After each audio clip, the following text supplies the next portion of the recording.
মুরগির বাচ্চার প্রথম 3 দিন অতি গুরুত্বপূর্ণ, কারণ বাচ্চাগুলো ডিম থেকে বের হওয়ার পর বাচ্চাগুলোর আবহাওয়া মানিয়ে নিতে অনেক সমস্যা হয়। সেজন্য আমাদের 4টি ব্যবস্থাপনার উপর বিশেষভাবে গুরুত্ব দিতে হয়, যেমন বাচ্চাগুলোর এনার্জি বৃদ্ধি, বাচ্চাগুলোর শরীরে প্রোটিন ঘাটতি পূরণ করা, বাচ্চাগুলোর সঠিকভাবে তাপমাত্রা দেওয়া এবং বাচ্চাগুলোকে সঠিক ব্যবস্থাপনায় রাখা।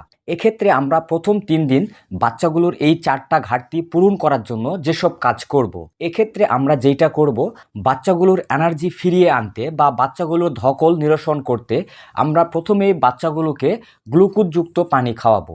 তার পাশাপাশি বাচ্চাগুলোর শরীরে প্রোটিন ঘাটতি পূরণ করার জন্য আমরা বাচ্চাগুলোকে ফিড খাওয়াবো এবং বাচ্চাগুলোকে সঠিক তাপমাত্রা দিব, যেন বাচ্চাগুলোর ঠান্ডা সমস্যা না হয়। পাশাপাশি আমরা বাচ্চাগুলোকে সঠিক যত্নে এবং সঠিক ব্যবস্থাপনায় রাখবো। এভাবে যদি আমরা 3 দিন পার করতে পারি, তাহলে বাচ্চাগুলোর তেমন কোনো অ্যান্টিবায়োটিক ওষুধ ব্যবহার করা লাগে না।